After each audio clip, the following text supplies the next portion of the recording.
Hey, what is up guys? This is Elton Jukino of Hobbies and Collection, and for today's video, tuturuan ko kayo kung paano mag hand take off and mag hand catch using drone.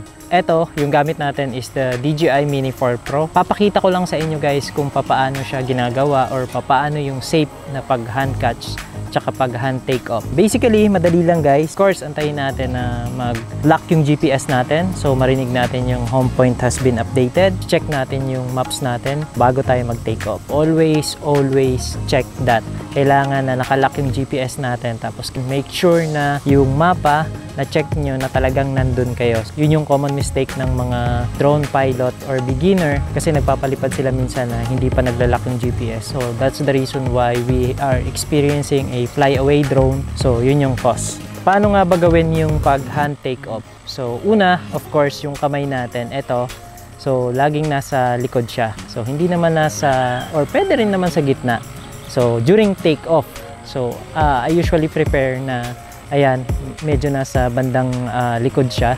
So, tapos tinitake off ko siya, hindi sa mata, kailangan medyo malayo sa mata para hindi tayo ma-aksidente guys. So, ayan. So, ganito. So, nakaganto siya. Ayan. Tapos, yung drone natin, since nasa left hand siya, so, yung right ko is, ito yung hawak ng drone. So, ang ginagawa ko dito is iipitin ko lang, gaganon ko lang siya. Tapos, wait lang, magre-record pala tayo. So, ayan, hawak ko siya, naka-extend yung kamay ko, tapos make sure na hindi siya level sa mata mo para in case na bumalik yung drone or any accident, iwasan natin yung ganon. So, I always make sure na above sa akin. So, above sa head ko, yung drone.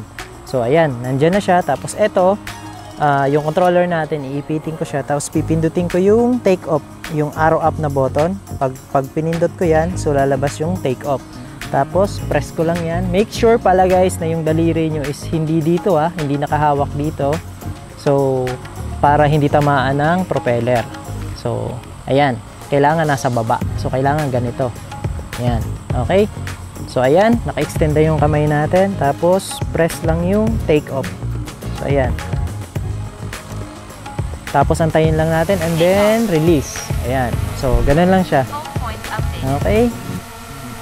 So, ayan. So, naka-take off na yung drone natin. So, nasa taas na. Ayan. So, kung makikita nyo, nandito tayo. Oops. Nasa na? Ayan. Ayan. Nandyan tayo. So, ayan guys. Okay. Ayan. So, kita nyo ako guys. So, nandyan siya. Ngayon naman is i-discuss natin kung paano naman mag-hand catch. Actually, mas tricky or mas mahirap gawin to kumpara sa pag-take off ng drone. Yung hand catch, medyo kailangan maingat tayo. So, dobling ingat. And kailangan confident kayo na gagawin nyo siya. Please guys, as much as possible, yung pag-hand catch tsaka yung pag-hand take off, gagawin nyo kung talagang experience nyo na or talagang confident kayo. Kung hindi kayo confident, para safe kayo, para iwas problema or iwas aksidente. So, lapag nyo na lang yung drone. Tapos, saka nyo i-take off. Tapos, pag ilalapag nyo na lang yung drone or sa buhangin or somewhere na lang yung na safe, na malinis, na walang buhangin or something na makaapekto sa propeller natin. Ayun. So, tuturuan ko naman kayo kung paano mag hand catch. So, ayan guys. So, ang ginagawa ko is yung drone, kailangan again, above sa akin para hindi siya tumama sa mukha ko. Tapos, ikutin ko siya na kailangan yung puwet ng drone is nandun sa akin. So, ayan. Okay. Okay. Ayan. Nandyan yung ating drone. Taas natin ng onte. Ayan. Okay. So, ayan na. Safe na siyang i-hand catch kasi above na sa atin. So, make sure lang na abot natin yung drone or hindi alanganin. So, ayan. Baba natin ng onte. Tapos, make sure yung kamay nyo is hindi tatama sa sensor. Kasi pag tumama sa sensor yan, aangat yan. Like, for example, ngayon, ayan. O, diba? Umaangat siya. So, ayan. So, baba ulit natin. Okay, taas. Na hindi dapat above sa mata na, I mean, hindi ka-level ng mata natin. So, ayan. So, okay. Okay, okay na siya. Safe na. Yung kamay nyo, kailangan sa puwet ng drone hahawakan. So, dito na hahawakan yung drone. Either ganito or ganito, pwede rin. So, ayan. Tingnan mo, pumunta yung kamay ko sa sensor ulit. So, tumaas ulit siya. So, ang ginagawa ko lang is ganyan.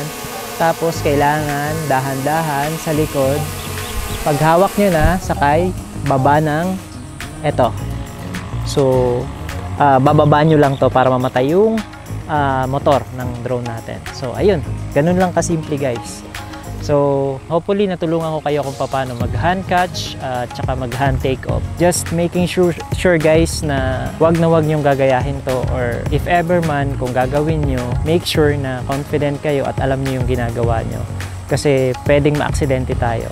So, eto is tinuturuan ko lang kayo kung paano siya gawin in a proper way. Ayun guys, kung meron kayong experience na dito sa pag-hand take off or hand catch, comment down below guys kung mamaya may mali pala akong ginagawa. Mino kung paano nyo ginagawa yon, so para makorek tayo, if ever man. But for me, in my experience of flying drone since 2013, yun na yung ginagawa ko. I guess 2015 ako nag-start mag-hand catch.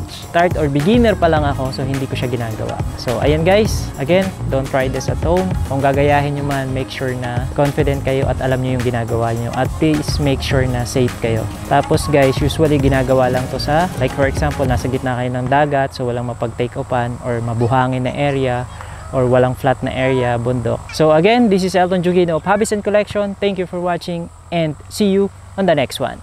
Peace!